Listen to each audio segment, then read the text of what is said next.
नमस्कार दोस्तों, एक बार फिर से आपका स्वागत है हमारे इस चैनल पर। जैसा कि हमने पिछले अपने कुछ वीडियोस के अंदर आपको बहुत ही संक्षिप्त और इंट्रोडक्टरी लेवल पर जो आपको जानकारियाँ दी हमने, आज हम डिस्कस करेंगे उनकी डिटेल्स के बारे में। जैसे हमने पिछले लेक्चर्स में, पिछले वीडियोस में आपको बताया कि हाउसेस क्या होते हैं, नक्षत्र क्या होते हैं, ग्रह क्या होते हैं, तो आज हम थोड़ा सा इसको और एलोबरेट करते हैं and let's get going with houses first.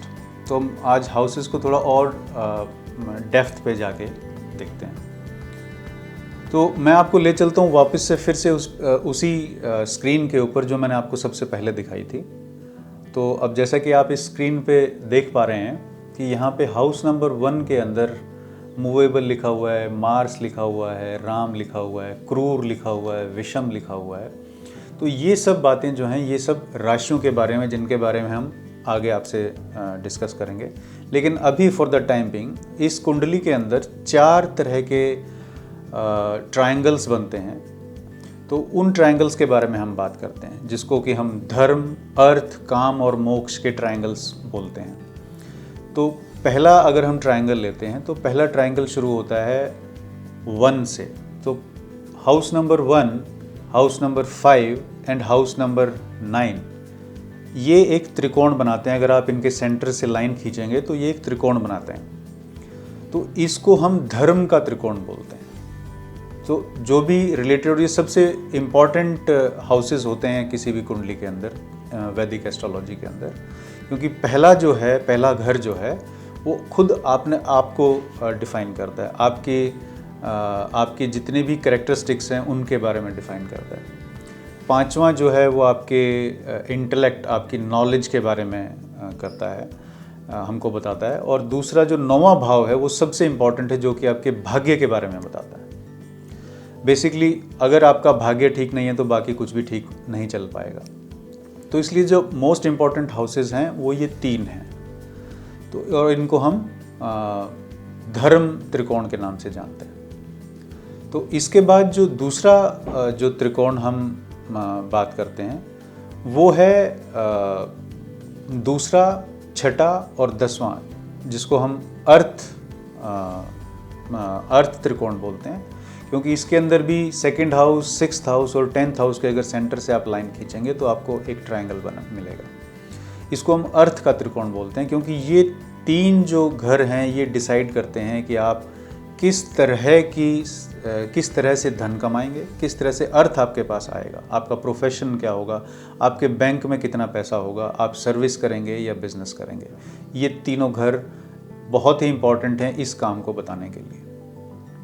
अर्थ के बाद अब काम का त्रिकोण जो है वो है आपका तीसरा, 11वां और 7वां भाव। ये जो तीनों भाव हैं ये बताते हैं आपकी शादी, आपकी स्पाउस के बारे में, आपके भाई बहनों के बारे में, आपके छोटे भाई बहनों के बारे में, आपके बड़े भाई बहनों के बारे में, लाभ के बारे में। तो जो भी ऐसी चीज़ें हैं जिनकी आप डिज़ायर करते हैं, जिनसे रिलेटेड आप कुछ ऐसा पूछना या करना या देखना चाहते हैं जो कि सीधे आपकी लाइफ को प्रभावित करता है, तो हम इन तीनों घरों के बारे में देखते हैं।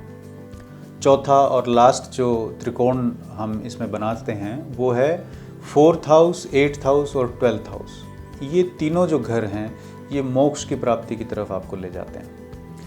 मोक्ष की प्राप्ति से मतलब ये है कि घर, जैसे चौथा जो घर जिसके बारे में हमने आपको बताया था, उसके अंदर आपको वाहन का सुख, आपको प्रॉपर्टीज़ का सुख मिलता है, आपको माँ का सुख मिलता है। 8वां जो घर है वो आपकी आयु के बारे में बताते हैं। आयु आपकी कितनी होगी, आप किसी रोग से पीड़ित होंगे, लंबे रोग से पीड़ित होंगे या नहीं होंगे, उसके बाद क्या होना है, वो सब आपको 8वां बताता है। और 12वां जो है वो प्रॉपरली आपको मोक्ष की तरफ ले जाता है, जो कि आपको बताता है कि कहाँ पे कितना एक्सपेंस होगा, आपको धर्म और इन सब से ऊपर उठा के मोक्ष की प्राप्ति के लिए जिस घर को हम देखते हैं वो 12वां घर है। तो अब हम बात करते हैं कुछ राशियों के बारे में। जैसे कि आप देख पा रहे हैं, इसके अंदर पहले हाउस के अंदर एरीज राशि है।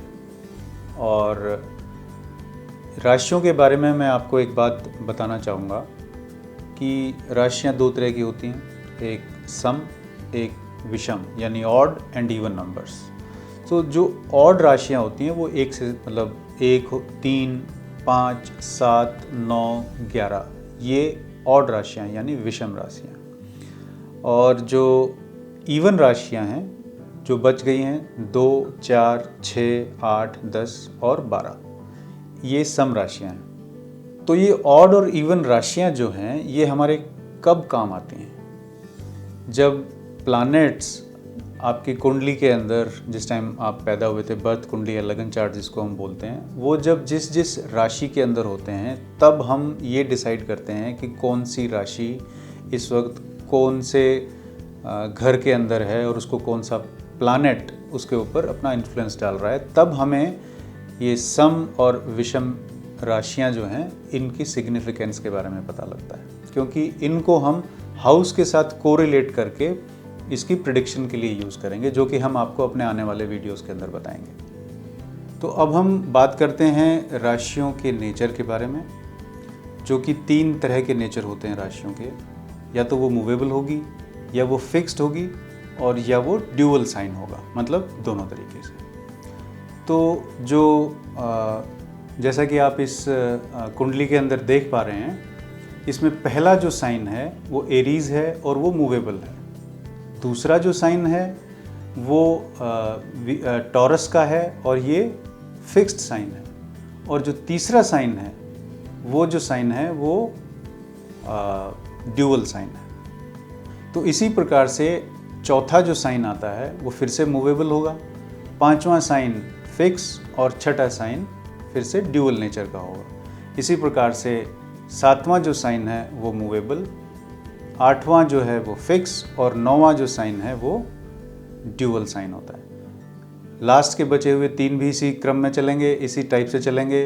लाइक 10th राशि will always be movable, 11th राशि जो है वो आपकी फिक्स्ड साइन होगा और जो 12वीं राशि है वो आपका ड्यूअल साइन है। तो अब आपने अपने लाइफ में देखा होगा कि बहुत सारे लोग जो हैं उनको अगर किसी बात पे अगर वो अड़ जाते हैं तो वो उससे मूव नहीं करते। मतलब ये कि अगर मुझे कोई चीज़ चाहिए तो चाहिए, उसके पीछे रीज़न कोई भी वो नहीं बताते। तो ऐसे लोगों को आप क्या कहेंगे? मैं आप लोगों से ही पूछता हूँ। तो इन लोगों को बोला जाता है फिक्स्ड साइन के लोग हैं ये।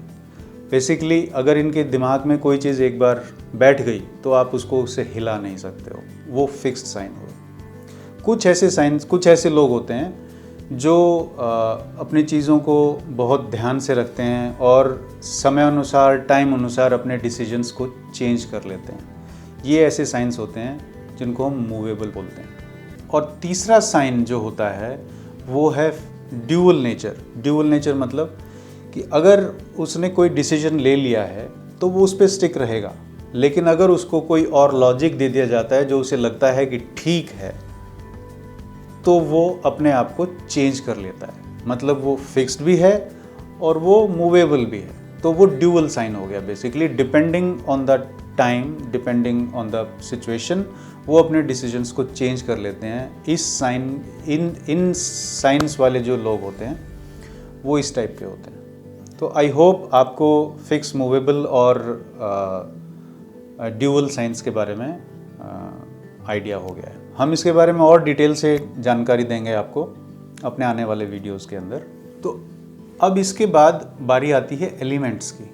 हर एक राशि को किसी न किसी एलिमेंट के साथ जोड़ दिया गया है।